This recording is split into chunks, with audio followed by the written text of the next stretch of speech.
ஒரு விகாரை கட்டியவர்கள் இன்னும் பல விகாரைகள் கட்டுவதற்கான ஆயத்தங்களை தான் செய்து கொண்டிருக்கிறார்கள். எங்களது தமிழ் தேசிய மக்கள் முன்னணியை தவிர வேறு யாருமே அது என்ன காரணம்னு எனக்கு தெரியவில்லை. இந்த இடத்துல மக்களின் பிரச்சனையாக பார்க்காம அனுர அரசாங்கத்தின் தேர்தல் பிரச்சாரங்களில் அவர்கள் கூட யாழ்ப்பாணத்திலே முதலாக தெரிவு செய்து வந்தது தையிட்டி. அப்பொழுது நாங்கள் நம்பினோம் எங்களுடைய மக்களுடைய காணிகள் விடுவிக்கப்படும் என்ற நம்பிக்கையோடு அவருடைய தேர்தல் விஞ்ஞாபனத்தில் கூறிய இந்த விஷயங்கள் கூட திட்டமிட்ட இனப்பரம்பலை தடுப்போம் என்றதுதான் நாங்கள் முழுசா நம்பினோம். ஏன்னா நாங்கள் படிக்காத பாமர மக்கள், காணியை இழந்த நாங்கள் இறுதியில் இந்த யுத்தம் முடிவடைந்து 2012ஆம் ஆண்டிலிருந்து பகுதியாக வழிபடக்கிலிருந்து காணிகள் விடுவிக்கப்பட்டு கொண்டிருக்க 2017-18 பகுதி அளவில் தையிட்டியிலேயும் ஒரு பகுதி காணிகள் விடுவிக்கப்பட தொடங்கி இருந்தது. அந்த வகையில் பகுதி அளவில் ஓரிரு வருடங்களில் கொஞ்சம் காணியாக விடுவிக்கப்பட்டு வந்திருந்த கட்டத்தில் இந்த விகாரை தற்போது சட்டவிரோதமாக அமைக்கப்பட்டிருக்க இந்த விகாரை கட்டப்பட்ட காணியானது கிட்டத்தட்ட ஒரு 150 பரப்பு, அதாவது 9 ஏக்கர் காணி அளவில் இன்னமும் உயர் பாதுகாப்பு வலயமாக கையகப்படுத்தப்பட்டு இராணுவத்தினரால் அபகரிக்கப்பட்டிருக்கிற காணி தான் இந்த காணி. இந்த காணிக்கு 2021ஆம் ஆண்டு தான் இந்த விகாரைக்கான ஆரம்பக்கட்ட வேலைகள் ஆரம்பிக்கப்பட்டிருக்கின்றன. முன்னர் 1946ஆம் ஆண்டு கால பகுதியில் இந்த காணிகளுக்கு வெளியே இதோட அண்மித்ததாக ஒரு 20 பரப்பு 1 ஏக்கர் 1.2 ஏக்கர் அளவில் ஒரு காணிக்குள்ளே ஒரு பௌத்த விகாரை என்று பெரிய அளவில் சொல்ல முடியாது ஒரு பன்சலை உண்டு, ஒரு ஓலை குடில் வடிவிலான ஒரு பன்சலை உண்டு இருந்ததாகவும் அந்த இடத்துல ஒரு பௌத்த துறவி ஒருவர் இருந்ததாகவும் எங்களோட தாத்தாக்கள் சொல்லி நாங்கள் கேள்விப்பட்டிருக்கிறோம். பின்னர் ஏதோ ஒரு பிரச்சனையில் அந்த விகாரை அகற்றப்பட்டு அப்படியே அந்த இடத்துல யாருமே அந்த காணிக்கு உரிமை கோரப்படாமல் அந்த காணி இருந்திருக்குது. ஆனால் நாங்கள் இப்போ இடம்பெயர்ந்து வந்த 2017-18 இந்த பகுதியில் குடியேறின பொழுது 2018ஆம் ஆண்டு அந்த நேர ஆளுநர் ரெஜினால்ட் கூரியன்னு நினைக்கிறேன், அவர் இருந்த காலத்தில் 2018ஆம் ஆண்டு பிரதேச சபைக்கு அனுமதிக்கு தேவையான விண்ணப்பங்கள் எல்லாம் சமர்ப்பிக்கப்பட்டு 2018ஆம் ஆண்டு அடிக்கல் நாட்டியிருக்கணும். இப்போது ஆளுநராக இருக்கிற வேதநாயகன் அவர்கள் அப்போது அரசு அதிபராக இருந்தார், அவரும் அந்த விழாவில் கலந்து கொண்டிருந்தார். பின்னர் நான் நினைக்கிறேன் பிரதேச சபையால் போதுமான ஆவணங்கள் சமர்ப்பிக்கப்படவில்லை என்று ஏதோ கூறிய விடத்து அது அப்படியே கைவிடப்பட்ட நிலையில் 2021ஆம் ஆண்டு எந்த ஒரு விண்ணப்பங்களும் சமர்ப்பிக்கப்படாமல் தன்னிச்சையாக சவேந்திர சில்வா முப்பட தளபதி சவேந்திர சில்வா அவர்களுடைய முனைப்பால் தான் இந்த கட்டடம் அடிக்கல் நாட்டப்பட்டு கட்டியெழுப்பப்பட்டிருக்கிறது. அந்த நேரம் தொடக்கம் நீங்கள் கேட்கலாம், ஏன் நீங்கள் இந்த போராட்டத்தை 2021 அடிக்கல் வைக்கையே செய்யவில்லை என்று. நாங்கள் எடுத்த உடனே போராட்டம் என்று தொடங்கியில் நாங்கள் முதல் நம்பி இருந்தது ஒரு இடத்துல எங்களோட காணிகள் எல்லாத்துக்குமே பொறுப்பானவர் பிரதேச செயலர் தான். அப்போ அவருக்கு நாங்கள் கடிதங்களை வழங்கியிருந்தோம். நாங்கள் அந்த நேரம் சிவஸ்ரீ சார்ன்னு நினைக்கிறேன், அவருக்கு கடிதங்கள் வழங்கியிருந்த நாங்கள். அப்போ நாங்கள் நம்பினோம், நாங்கள் அப்பாவி மக்கள், நான் சாதாரண மக்கள், எங்களுக்கு மேலே இருக்கிற அரசு அதிகாரிகள் அரசியல்வாதிகள் எல்லாரையும் நாங்கள் நம்பினோம். ஒவ்வொருத்தராக கடிதங்கள் கொடுத்தோம், எங்களோட உறுதிகளை கொப்பி அடித்து ஜிஎஸ்ல இருந்து எல்லா இடத்துலையுமே சமர்ப்பித்தோம். ஆனால் எந்த ஒரு நடவடிக்கையுமே எடுக்கப்படவில்லை. 2021ஆம் ஆண்டு நடந்த ஒரு ஒருங்கிணைப்பு குழு பிரதேச அபிவிருத்தி கூட்டத்தில் தெல்லிப்பள்ளையில் அந்த நேரம் சபையில் இருந்தவர்களாலும் மற்றது சில அரசியல்வாதிகளாலும் கேள்வி எழுப்பப்பட்டது. இந்த விகாரை கட்டி எழுப்பப்படுகிறது ஒரு விகாரை, இது தனியார் காணி முற்றிலும் என்று கேள்வி எழுப்பப்பட்ட போது அந்த நேரம் தலைவராக இருந்த அங்கஜன் ராமநாதன் அவர்களால் கூறப்பட்ட பதில், அதுக்கு நாங்கள் பின்னர் வருவோம், இராணுவத்தின் காணி இராணுவம் எழும்பேக்கில் அதுக்கு அவை என்ன கட்டிடம் கட்டியிருந்தாலும் அது அந்த காணி விடுவிக்க அது எங்களோட கையில் தானே வரும், அப்போ நாங்கள் அதை பார்த்து கொள்ளலாம் என்ன மாதிரியான ஒரு பதில் தான் வந்திருந்தது. அந்த இடத்துல ஒரு சின்ன ஒரு இராணுவ முகாமோ அல்லது ஒரு மெலசல கூடமோ கட்டியிருந்தால் அந்த காணி விடுவிக்கப்படும் போது நாங்கள் அதை தட்டி விட்டு எங்களது கட்டிடங்களை தாராளமாக கட்டிக்கொள்ளலாம். ஆனால் அந்த இடத்தில் கட்டப்பட்டு கொண்டிருக்கிறது ஒரு பௌத்த விகாரை. எங்களது நாட்டை பொறுத்தவரையில் பௌத்த மதத்துக்கு ஆன சிறப்பு சலுகைகள் ஏராளம். எங்களுடைய அரசியலமைப்பு சட்டங்களில் கூட அதற்கான சரத்துகள் இருக்கின்றன. அப்படியான ஒரு சென்சிட்டிவான விஷயத்தை பயன்படுத்தித்தான் இந்த இனவாத அரசாங்கம் எங்களோட தமிழ் மக்களின் தனியார் காணிகளை அபகரிக்கிறதுக்கு ஆயத்த வேலைகளாக இந்த பௌத்த விகாரங்களை பயன்படுத்துகின்றன. அப்போ நாங்கள் இப்படி எல்லா இடமும் எங்களை கடிதங்களை கொடுத்து எல்லா இடமும் ஏறி இறங்கி பல கூட்டங்கள் எல்லாம் போய் வந்தும் எங்களுக்கு எந்த ஒரு சாதகமான பதிலுமே கிடைக்கப்பெறவில்லை. அந்த கட்டத்தில் தான் நாங்கள் 2023ஆம் ஆண்டு ஏப்ரல் மாதம் எத்தனையோ தடவை அந்த ஆமத்தூருடன் அந்த விகாராதிபதியுடன் கூட நாங்கள் பல முறை இந்த காணி உரிமையாளர்கள் பேச்சுவார்த்தைக்கு போயிருக்கிறோம். எங்களது காணிகள் விடுவிக்கப்பட வேண்டும், நாங்கள் போவதற்கு வேறு இடமில்லாது இருக்கின்றோம் என்று நாங்கள் மிகவும் ஒரு தன்மையான முறையில் அந்த விகாராதிபதியிட்ட கூட கேட்டிருக்கிறோம். அவரும் எங்களுக்கு முன்னால் சொல்வது உண்மை, இது மாறி கட்டப்பட்டு விட்டது, உங்களது காணிகள் கட்டாயமாக விடுவிக்கப்படும் என்று தான் ஒவ்வொரு முறை சந்திப்பின் போதும் எமது மக்களுக்கு சொல்லியிருந்த விடயம். ஆனால் முற்றிலும் துறந்த ஒரு ஆசைகள், மண் பெண் ஆசை இல்லாமல் தான் அந்த துறவரத்துக்கு வாரவ. ஆனால் அவைக்கும் எங்களோட மண்ணில் இருக்கிற காதல் கூடிக்கொண்டு தான் போகுதே ஒழிய குறைஞ்ச மாதிரி தெரியல. ஒரு விகாரை கட்டியவர்கள் இன்னும் பல விகாரைகள் கட்டுவதற்கான ஆயத்தங்களை தான் செய்து கொண்டிருக்கிறார்கள். எங்களது காணிகள் விடுவிக்கப்படவில்லை. இந்த பட்சத்தில் தான் நாங்கள் 2023ஆம் ஆண்டு ஏப்ரல் மாதம் இது ஒரு மக்கள் எழுச்சி போராட்டமாக ஆரம்பித்திருந்தோம். அந்த நேரத்தில் எல்லா அரசியல் தலைவர்களும் அந்த 2வது நாள் 3வது நாள் போராட்டங்களில் கலந்து கொண்டார்கள். ஆனால் எங்களுடைய தொடர்ச்சியாக இந்த 3.5 வருடமும் தொடர்ச்சியாக எங்களோட பின்னுக்கு நிற்கிறதுக்கு தமிழ் தேசிய மக்கள் முன்னணியை தவிர வேறு யாருமே, அது என்ன காரணம்னு எனக்கு தெரியவில்லை. இந்த இடத்துல மக்களின் பிரச்சனையாக பார்க்காமல் தங்களுக்குள்ளே உள்ள பிளவுகளை பயன்படுத்தி எங்களது பிரச்சனைகளை கண்பாரா விதமாகத்தான் விட்டுவிட்டார்கள் என்றுதான் நான் கூறுவேன். இந்த பிரச்சனை இவ்வாறு இருக்க நாங்கள் தொடர்ந்து போராடி வருகின்ற போது ரணில் விக்ரமசிங்க ஜனாதிபதியாக இருந்த காலத்தில் வந்திருந்தவர் யாழ்ப்பாணத்துக்கு. அந்த மீட்டிங்கை கூட அப்போதைய அமைச்சர் கடற்தொழில் அமைச்சர் திரு டக்ளஸ் தேவானந்தா அவர்கள் எங்களுக்கு நம்பிக்கையை ஊட்டியிருந்தார். ரணில் விக்ரமசிங்கவை சந்திப்பதற்கு உங்களுக்கு அனுமதி பெற்று தந்திருக்கிறேன், நீங்கள் தாராளமாக உரையாடி உங்களது பிரச்சனைகளை முன்வைக்க முடியும் என்று. ஆனால் அந்த கூட்டத்துக்கு போனதோடு சரி, 1000-ல் ஒருவராக நாங்களும் ஒரே பார்வையாளர்களை தவிர எங்களுடைய விடயம் எந்த இடத்திலையுமே ஆலோசிக்கப்படவில்லை. ஏமாற்றம்தான் மிஞ்சியது. அடுத்தது அனுர அரசாங்கத்தின் தேர்தல் பிரச்சாரங்களில் அவர்கள் கூட யாழ்ப்பாணத்திலே முதலாக தெரிவு செய்து வந்தது தையெட்டி. அப்போ தையெட்டிக்கு வரைக்க நாங்கள் வந்தாங்கள்ட்ட எங்களோட பிரச்சனைகளை சொல்லிக்க அவை எங்களுக்கு சொன்ன விஷயம் இது அனுர தோழர் அப்படி இல்லை, அவர் இனவாதத்துக்கு எதிரானவர், அவையோட தேர்தல் விஞ்ஞாபனத்தில் கூறியிருந்த விஷயங்கள் கூட திட்டமிட்ட இனப்பரம்பலை தடுப்போம் என்றதுதான் முக்கியமான ஒரு விஷயம். அப்போ நாங்களும் அதை நம்பினோம். பல்கலைக்கழகத்திலிருந்தும் பல புத்திஜீவிகள் அனுரவுக்கு ஆதரவாக கருத்துக்களை வெளியிட்ட நிலையில் நாங்கள் முழுசாக நம்பினோம். ஏன்னா நாங்கள் படிக்காத பாமர மக்கள், காணியை இழந்த நாங்கள் பல புத்திஜீவிகள் சொல்லிக்க நாங்களும் அதை நம்பி எங்களுடைய வாக்குகளை வழங்கியிருந்தோம். அதனால் நான் இந்த இடத்துல சொல்கிறேன், அனுர தோழருக்கு சப்போர்ட்டாக சொன்ன அவ்வளோ பேருக்கும் பொறுப்பு இருக்குது. எங்கள்கிட்ட காணியை மீட்டு தர வேண்டிய பொறுப்பு கட்டாயம் இருக்குது. என்னடா நாங்கள் நம்பி வாக்கு வழங்கினாங்க, வாக்கு வழங்கினதோடு சரி, அதுக்கு பிறகு அந்த பக்கமும் இல்லை.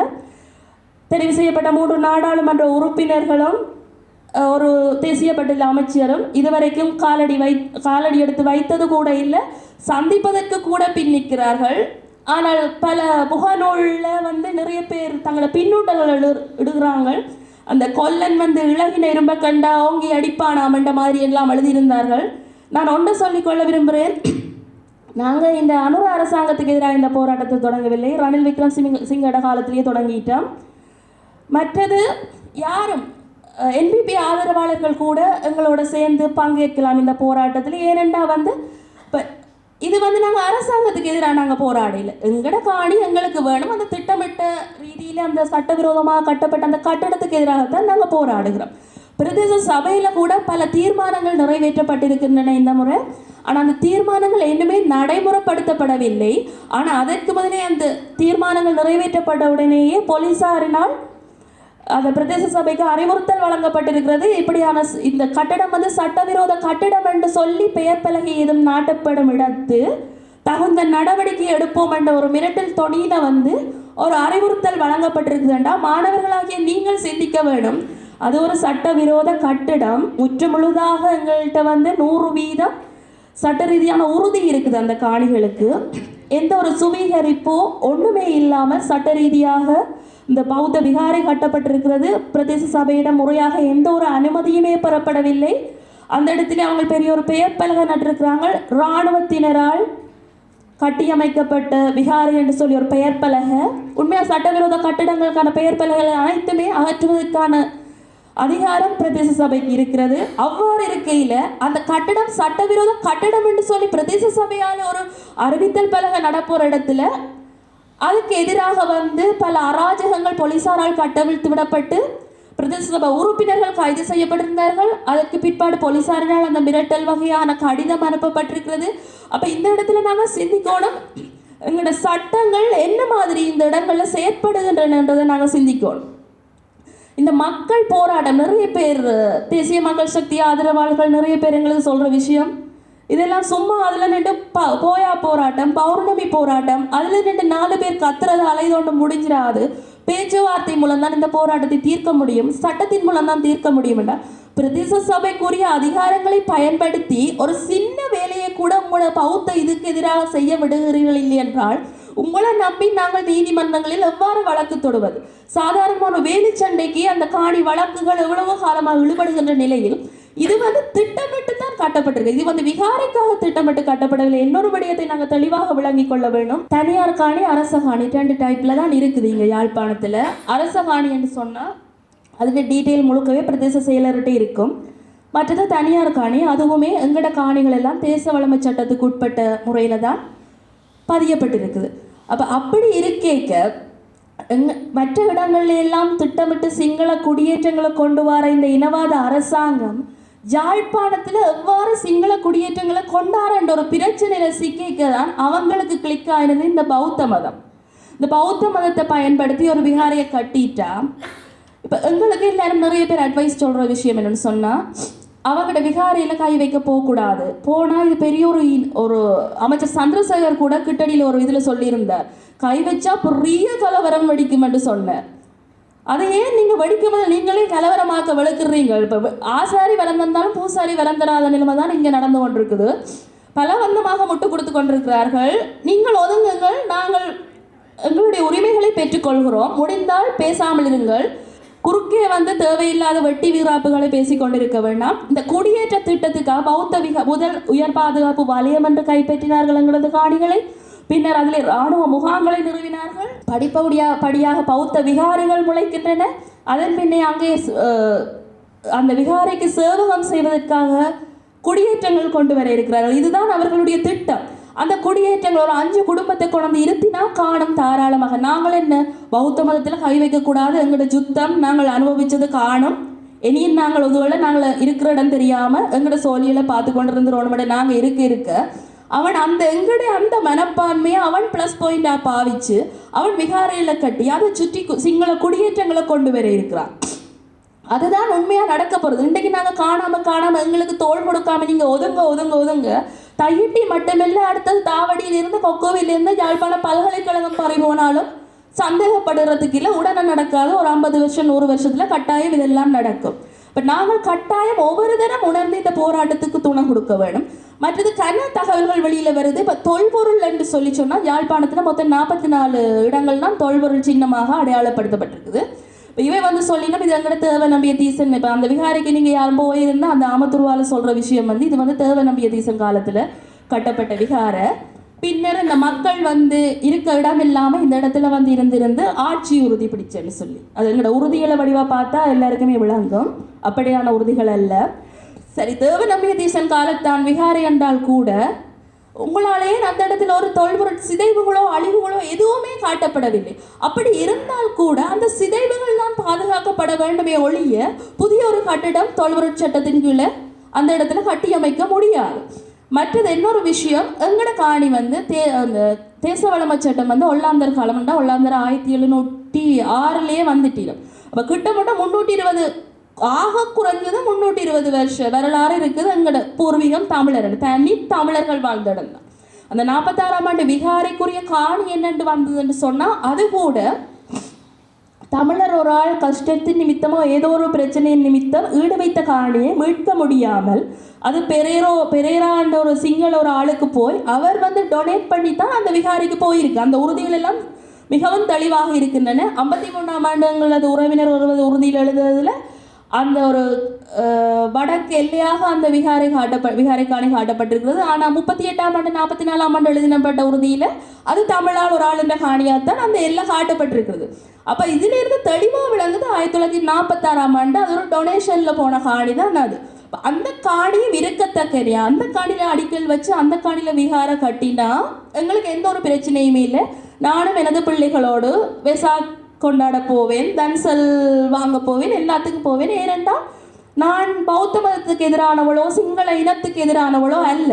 நான் வந்து எதிரானது சட்டவிரோத கட்டடங்களுக்காகத்தான் நாங்கள் எதிராக போராடி கொண்டிருக்கிறோம். இப்போ அவங்க பிடிச்சது வந்து இந்த 20 பரப்பு காணியை விட்டு மிச்சம் 180 பரப்பை பிடிச்சு 180 பரப்பில் கட்டினது வந்து அந்த 180 பரப்போட இப்போ மக்கள் போராடினாலும் அவங்களுக்கு சப்போர்ட்டான அரசியல்வாதிகளும் இருக்கிறாங்களா, இப்படி பெரிய கலவரம் வெடிக்கும்னு சொல்லி எங்களை மிரட்டி அடங்கி ஒடுக்கிறதுக்கு. அப்போ அவங்களோட துணையோட அந்த 180 பரப்போட இந்த 20 பரப்பின் சேர்த்தா 170 பரப்பு கிட்டத்தட்ட 10 ஏக்கருக்கு மேற்பட்ட காணி. அந்த 10 ஏக்கரில் எத்தனை குடும்பங்களை கொண்டு வீடு கட்டி வாழ வைக்கலாம்னு யோசிச்சு பாருங்க. அவர்களுக்கு நான் உறுதிகள் காலப்போக்கில் சுவீகரிக்கப்படக்கூடிய சந்தர்ப்பங்கள் கூட இருக்கும்.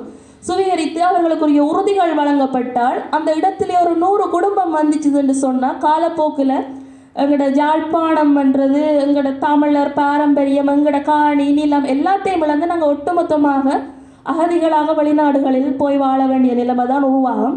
தயவு செய்து சிந்தியுங்கள். கட்டாயமாக அனைவருமே உணர்ந்து போராட வர வேண்டும். எங்களோட மாகாண சபைக்கு கூட நாங்கள் காணி அதிகாரம் கேட்கறது இதுக்காகத்தான். என்னென்னா யாரை கொண்டு குடியேற்ற திட்டங்களை வைக்கலாம், யார் குடியேறலாம் என்றது தீர்மானிப்பது கட்டாயம் நாங்களாக இருக்க வேண்டும். அவர்களது கையில் அந்த அதிகாரம் போய்விட்டால் நாங்கள் கையாளாகாதவர்களாகவே போய்விடுவோம். தயவு செய்து எங்களுக்கு பிரதேச சபையும் துணை நிற்க வேண்டும். படித்த புத்திஜீவிகள், அரசியல்வாதிகள். இது வந்து எந்த ஒரு இனவாதமோ மதவாதமோ இல்லை. பௌத்தம் வந்து ஒரு ஆக்கிரமிப்பு மதமோ அஹிம்ச மதமோண்டு கட்டாயம் வந்து பௌத்த துறவிகள் வந்து இதை வந்து முன்வைக்க வேண்டும். நீங்கள் ஆக்கிரமிப்பு மதம் தான், அதாவது தான் ஆக்கிரமிக்கிறோம்னு சொன்னால் நாங்கள் ஒதுங்கு கொள்கிறோம், அதை நீங்கள் பகிரங்கமாக வெளியிட வேண்டும். அஹிம்சை மதம் என்றால் எங்களுக்கான தீர்வுகள் கட்டாயமாக வழங்கப்பட வேண்டும். நாங்களும் உங்களோடு சேர்ந்து நாங்கள் புத்தட்ட போதனைகளை கொள்கைகளை எல்லாத்தையும் மதிக்கிறோம். ஆனால் நீங்கள் நடந்து கொள்ளும் விதத்தை பார்த்து எங்களுக்கு உங்கள் மீதான பௌத்த மதத்தின் மீதான நம்பிக்கையை அறவே ஏற்றுக்கொண்டு போய் கொண்டிருக்கின்றன.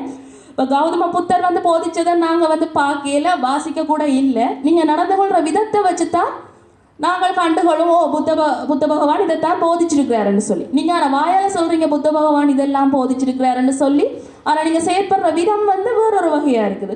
அந்த நாங்கள் பௌர்ணமி தினத்தில் அதில் வெளியில் நின்று போராடுறோம், எங்கிட்ட காணியை தாங்கன்னு சொல்லி இவ்வளோ பேர் வயசு போன அம்மாக்கள் எல்லாம் வருவினம், அவையெல்லாம் அழுது குளறி போராடி கொண்டு நிற்க ஒரு பௌத்த ஆக்கள் உள்ளுக்கு வழிபட போய்க்க அந்த ஆமத்துரு வந்து கதைக்கிறார். பொய் சொல்லக்கூடாது, களவெடுக்கக்கூடாது, அடுத்தவர் பொருட்களுக்கு ஆசைப்படக்கூடாது. ஆனால் அவர் இருக்கிறது ஆட்டைய போட்ட காணியில். அப்போ அது எல்லாமே எல்லாருமே இது சிரிக்கிறதுக்குரிய விஷயம் மட்டுமில்லை, கட்டாயம் உணர வேண்டும். நாங்கள் அப்படியே சிரித்து கொண்டிருக்க அவனும் அதை பயன்படுத்தி அவன் எங்கேயோ போயிட்டு இருக்கிறான். நாங்கள் எல்லாத்தையும் கை விட்டுட்டு போய் கொண்டிருக்கிறோம். எல்லாருமே உணர வேண்டும், எல்லாருமே ஒன்றா வாங்கோ. இது வந்து தனியாக எந்த காணிக்குரிய பிரச்சனை இல்லை. எனக்கும் பக்கத்து விட்டு அண்டிக்கும் உள்ள பிரச்சனை இல்லை தானே. அவள் பிற்ற குழந்தை எந்த காணிக்குள்ளே கட்டிட்டான்னு சொல்லி நானும் அவன் மட்டும் கதைச்சி பேசி தீர்க்கிறதுக்கு இது எங்களோட இனத்துக்கு எதிரான பிரச்சனை. இது வந்து நான் எந்த சந்ததியிலேயே இந்த நிலத்தை மீட்டு கொடுக்கணும்னு நான் விரும்புகிறேன். நாளைக்கு எங்களோட பிள்ளைகள் நீங்கள் எல்லாருமே சந்தோஷமாக உங்களோட நிலமண்ட ஒரு மன திருப்தியோட ஆத்ம திருப்தியோட வாழ்கிறதுக்காகத்தான் நாங்கள் போராடுறோம். இது ஒட்டுமொத்த தமிழருக்கான போராட்டம். இதில் நாங்கள் விட்டு கொடுத்தோம்னு சொன்னால் நாளைக்கு இன்னொரு இடத்துல விகார கட்டி போட்டும் மாற்று காணியோ நஷ்டம் கொண்டு ஒரு தீர்வுக்கு தான் வருவாங்க எங்களை உதாரணம் காட்டி. அதால் தான் இந்த 3 வருடமும் நாங்கள் அனுபவிக்காத வேதனைகள் இல்லை. 3 வருடமும் தொடர்ச்சியாக ஒரு அடி கூட பின்வாங்காது இந்த போராட்டத்தில் நிற்கிறதுன்றது லேசுப்பட்ட காரியம் இல்லை. எங்களுக்கு தனிப்பட்ட வாழ்க்கை இருக்கிறது, தனிப்பட்ட தொழில்கள் இருக்கின்றன. நாங்கள் எங்களோட முன்னேற்றங்களை பார்த்து கொள்ள வேண்டும். எல்லாத்தையும் விட்டு தான் நாங்கள் இந்த போராட்டத்தில் நிற்கிறோம். தயவு செய்து எல்லாரும் உணர்ந்து எங்களோட போராட வர வேண்டும். இன்றைக்கு தையிட்டின்றது எல்லா இடமும் பேசு பொருளாக இருக்கிறதுக்கு காரணம் எங்களோட போராட்டம் தான். ஒவ்வொரு போயாதினத்துக்குமே போராட்டம் இருக்கிறது. போராட்டத்துக்கு வாருங்கள். ஏதோ ஒரு வகையில் போராட்டத்துக்கு பங்களிக்க முடியாதவர்கள், உங்களுக்கு தெரிந்த சிங்கள நண்பர்கள், சிங்கள இடங்களில் இந்த உண்மை தன்மையை பிரதிபலியுங்கள், உண்மை தன்மையை எடுத்து செல்லுங்கள். எங்களோட விஷயங்கள் கட்டாயம் பரப்பப்பட வேண்டும். சிங்கள தேசத்துக்கு பரப்பப்படாவிடில் எங்களது கதைகள் பிறழ்வாகித்தான் பரப்பப்பட்டு கொண்டிருக்கிறேன். நாங்கள் இனவாதம் கதைப்பதாக மதவாதம் கதைப்பதாகத்தான் பரப்பப்பட்டு கொண்டிருக்கிறேன். ஆகவே நீங்கள் அனைவரும் பொறுப்பெடுத்து கொண்டு இந்த விஷயத்தை வந்து சரியான விஷயத்தை சரியான தெளிவுபடுத்தலோட தென்னிலங்கைக்கு கொண்டு செல்ல வேண்டும் என கேட்டுக்கொள்கிறேன். நன்றி. இந்த தையிட்டி விகாரை வந்து வலிகாமம் வடக்கு பிரதேச சபைக்கு உட்பட்ட பிரதேசத்தில் அமைந்திருக்கிற பிரதேசம். இந்த 1990ஆம் ஆண்டு எங்களுடைய 4ஆம் கட்ட இழப்போர் தொடங்கிய போது இந்த பிரதேசத்தில் இருக்கிற மக்கள் வெளியேற்றப்பட்டார்கள். 1990ஆம் ஆண்டு ஜூன் மாதம் 15ஆம் தேதி வெளியேற்றப்பட்டார்கள். பின்னர் தொடர்ச்சியாக நடைபெற்ற எங்களுடைய உரிமை போராட்டத்தின் காரணமாக மக்கள் பல்வேறு இடங்களுக்கு இடம்பெயர்ந்தாலும் 2009ஆம் ஆண்டு மே 19ஓடு மௌனிக்கப்பட்ட பின்னர் அந்த பிரதேசத்தில் 2010ஆம் ஆண்டு தொடக்கம் பகுதியாக காணிகள் விடுவிக்கப்பட்டு 2013 மே மாதம் 28ஆம் தேதி 6376 ஏக்கர் நிலப்பகுதி, குறிப்பாக 24 கிராம சேவையாளர் பிரிவுகள் உயர் பாதுகாப்பு வலயமாகும் வர்த்தமானி பிரசுரம் மேற்கொள்ளப்பட்டு இன்றும் அந்த வர்த்தமானி பிரசுரம் மீளப்பெறப்படாமல் இருக்கிறது. கடற்கரை முழுமையாக உள்ளடங்கிய பிரதேசங்களாக இருந்தது. அவ்வாறான நிலைமையில் 2015 ஜனவரியில் ஏற்பட்ட ஆட்சி மாற்றத்தை தொடர்ந்து 2015 மே மாதம் மார்ச் மாதம் 23ஆம் தேதியிலிருந்து பகுதியாக காணிகள் விடுவிக்கப்பட்டிருக்கின்றன. இன்றைக்கும் 2500க்கும் மேற்பட்ட இல்லங்கள் ஏக்கருக்கு மேற்பட்ட இல்லங்கள் விடுவிக்கப்பட வேண்டியிருக்கிறது. அதில் 3 கிராம சபையால் முழுமையாகவும் 16 கிராம சபையால் பிரிவு பகுதியாகவும் விடுவிக்கப்பட வேண்டியிருக்கு. அவ்வாறான ஒரு நிலையில் தான் இந்த பகுதியாக விடுவிக்கப்பட வேண்டிய கிராமம் தான் தையிட்டி தெற்கு A250. அந்த கிராம சேவையாளர் பிரிவில் இருக்கிறது தான் இந்த சட்டவிரோதமாக அமைக்கப்பட்ட விகாரை. இங்கே அமைக்கப்பட்டிருக்கிற விகாரை அமைக்கப்பட்டிருக்கிற விகாரை தனியாருடைய காணி. ஆனால் அந்த பிரதேசத்திலே விகாரைக்குரிய காணி இருக்கின்றது 20 பிறப்பு காணி. அது 1949ஆம் ஆண்டு இந்த மக்களால் அவர்களுக்கு வழங்கப்பட்டிருக்கின்றது. அது நைனாதேவி விகாராதிபதிக்கு உரித்தான காணியாக அந்த அவர்களுடைய உறுதி இருக்கின்றது. இருந்தபோதும் 2018களில் நைனாதி விகாராதிபதி அவர்களால் அந்த காணியிலே விகாரை அமைப்பதற்கான ஏற்பாடுகளை ஒரு மையங்களை அங்கே வர சுற்றுலா பயணிகள் வர்றதுக்காக ஒரு மையம் அமைக்கிறதுக்கான விண்ணப்பங்கள் ஒன்று சமர்ப்பிக்கப்பட்டிருந்தாலும் நாங்கள் அந்த விண்ணப்பங்களை பரிசீலித்த போது அவர்கள் பக்கத்திலே தெற்கு பகுதி அந்த காணியினுடைய விகாரை காணியினுடைய தெற்கு பகுதி காணிகளையும் அடைத்து தங்களுடைய காணிகளை அவர்களுடைய எல்லைகளை பிடித்திருந்தார்கள். அந்த தெற்கு பகுதி காணிக்காரனும் எரிக்கினோம். அவ்வாறான நிலைமையில் நாங்கள் அவர்களுடைய காணிகளை மீட்டு அவற்றை எல்லைகளை சரிப்படுத்தி கொடுத்தோம். அந்த விகாரை காணி விடுவிக்கப்பட்டு தான் இருக்கின்றது. இன்றைக்கும் அந்த தையிட்டு அந்த விகாரைக்குரிய காணி என்ற போர்டோடான் இருக்கு. அது விடாமல் இன்றைக்கும் அந்த தையிட்டு தெற்கில் 8 ஏக்கர் நிலப்பகுதி விடுவிக்கப்படாமல் இருக்கிறது. அந்த 8 ஏக்கர் நிலப்பகுதியும் 16 நில சொந்தக்காரருக்கு சொந்தமானது. அவ்வாறான நிலைமையில் தான் 2018ஆம் ஆண்டு அப்போது இருந்த ஆளுநர் ரெஜினோட் கூரே அவர்கள் இந்த நைனாதி விகாராதிபதிக்கு சொந்தமான இல்லத்திலே அடிக்கலை நாட்டினர்.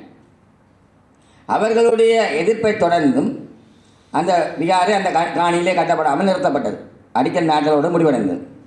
பின்னர் 2019ஆம் ஆண்டு ஏற்பட்ட ஆட்சி மாற்றத்தை தொடர்ந்து புதிய இடத்தில் அப்போது இருந்த இராணுவ தலைவர் ரவீந்திரா அவர்கள் இராணுவத்தினரோட ஒத்துழைப்புடன் அந்த விகாரைக்கான அடிக்கலை நாட்டி தொடர்ச்சியாக சுற்றவர வேலிகள் அமைக்கப்பட்டு அது உள்ளே உயர் வேலிகள் அமைக்கப்பட்டிருந்த அவங்க உள்ளே இருந்த கட்டிட அமைப்புகள் தெரியாமல் இருந்த நேரத்தில் தொடர்ச்சியாக நாட்டில் ஏற்பட்டிருந்த ஒரு தொற்று நோய் காரணங்களாகவும் அந்த விகாரை அமைக்கின்ற செயற்பாடு தெரியாத இருக்கிற நிலைமையில் தொடர்ச்சியாக எங்களுடைய நாடாளுமன்ற உறுப்பினர் இங்கே கஜேந்திரகுமார் அவர்கள் இருக்கிறார். அந்த நேரத்தில் தெல்லிப்படை ஒருங்கிணைப்பு குழு கூட்டத்திலையும் யாழ்ப்பாண மாவட்ட ஒருங்கிணைப்பு குழு கூட்டங்களிலையும் இந்த விகாரை அமைப்புக்கு எதிராக குரல் கேட்ட போது அப்போது இருந்த ஒருங்கிணைப்பு குழு தலைவர்கள் தாங்கள் அதை பார்த்துக் கொள்கிறோம், அவர்கள் எழும்பும்போது போவார்கள்னு சொன்னாங்க. ஆனால் அது தொடர்ச்சியாக நாங்கள் அதை தொடர்ந்து எங்களுடைய சபையிலும் அப்பொழுது நான் தான் தவிசாளர் இந்த நாள் அந்த சபையில் தீர்மானங்களை எடுத்து அப்போது இருந்த ஜனாதிபதி பிரதமர் அவர்களுக்கும் அனுப்பியிருந்தோம். இப்படி ஒரு தனியார் காணியில் சட்டவிரோதமாக விகாரை அமைக்கப்படுறாங்க. அவர்கள் எங்களுக்கு பதில் அனுப்பி புத்த சாசன அமைச்சத்தின் செயலாளருக்கு கடிதத்தை அனுப்பிட்டு எங்களுக்கு பதில் போட்டிருந்தார்கள். உடனடியாக இதுக்கான பதிலை அனுப்புமாறு புத்த சாசன அமைச்சின் செயலாளர். ஆனால் அந்த கடிதம் அதோடையே நிறுத்தப்பட்டு விட்டது. பிறகு 2023 மார்ச் 19 எங்களுடைய ஆட்சி காலம் முடிவடைந்தது. 2023 ஏப்ரலிலிருந்து மக்கள் தங்களுடைய காணிக்காக போராடத் தொடங்கினார்கள். தொடர்ச்சியாக 2025 ஜூன் மாதம் 18ஆம் தேதி நாங்கள் ஆட்சியை திரும்ப பொறுப்பேற்ற பின்னர் மீண்டும் தலைவராக நான் வந்த பின்னர் அந்த காணிகளுக்கு எதிராக தனியார் காணியிலே அமைக்கப்பட்டிருக்கிறது. அதுக்கு சட்ட ரீதியாக நாங்கள் வழக்குகளை தாக்கல் செய்ய வேண்டும். அதற்கான ஏற்பாடுகளை செய்திருந்த போதும் நாங்கள் அதற்கான சொல்லும்போது அந்த காணி இன்றும் உயர் பாதுகாப்பு வலயத்திலே இருக்கிறது என பிரதேச செயலாளர் அறிவிக்கப்பட்டிருந்தது. ஏற்கனவே வர்த்தமானியில் இன்றைக்கு 3000க்கும் மேற்பட்ட ஏக்கர் காணிகள் விடுவிக்கப்பட்டாலும் அது இராணுவ தேவைக்காக வர்த்தமானி பிரசுரத்தில் இருக்கிற காணியாக தான் இருக்குது. இந்த மக்கள் மீள்குடியேறினம் அங்கே வீடுகள் கட்டப்பட்டிருக்கின்றது. ஆனாலும் அது மக்களுடைய சொந்த காணிகளாக இருந்தாலும் அந்த நிலைமை தான் இன்றைக்கு ஒரு அபாயகரமான சூழ்நிலையில் அந்த மக்கள் வாழ்ந்து கொண்டு வருகிறோம். அவ்வாறான நிலையில் தான் நாங்கள் அந்த வர்த்தமானியை மீளப்பெற சொல்லி திரும்ப திரும்ப கேட்டுக்கொண்டிருக்கிறோம். அது இன்னும் மீளப்பெற இல்லை. கடந்த ஜனாதிபதி காலங்களிலேயும் கேட்டிருந்தோம், அவர்களும் மீளப்பெறும் என்று சொன்னார்கள், செய்யவில்லை. இப்பொழுதும் அதுதான் நிலைமை. இந்த நிலைமையில் தான் இந்த புதிய அரசு பொறுப்பேற்ற பின்னரும் அவர்களும் இந்த தையிட்டு விகாரை அவர்கள் மக்களுக்கு சொல்லி வந்தது மக்களுடைய காணி மக்களுக்கு வழங்குவோம் என்ற உறுதிமொழி அடிப்படையில் அப்பொழுது நாங்களும் நம்பினோம் எங்களுடைய மக்களுடைய காணிகள் விடுவிக்கப்படும் என்ற நம்பிக்கையோடு. அவ்வாறான நிலைமையில் தான் இந்த தையிட்டு விகாரை காணியும் விடுவிக்கப்படும். ஜனாதிபதி ஒவ்வொரு முறையும் வரும் 2 தினம் யாழ்ப்பாணம் இந்த விகாரையினுடைய வரும்போது இம்முறை வரும்போது விகாரையினுடைய காணிகள் விடுவிக்கப்படும், வலிகாமம் வடக்கிலே காணிகள் விடுவிக்கப்படும் என்று முன்னுக்கே சில செய்திகளை இந்த இப்போ இருக்கின்ற அரசாங்கம் இவர்கள் மற்றவர்களை விட மிக அபாயகரமானாக்கம் முன்னுக்கே கதையை சொல்லி வர காணி விடப்பட வருவார். அப்போ மக்கள் விட போயிடும் வந்து அவர் வந்து தன் வேலையெல்லாம் முடிச்சுட்டு போயிடுவார். அதுக்கு பிறகு இல்லை பிறகு 2ஆம் தினம் இந்த முறையும் வளரும் இல்லை.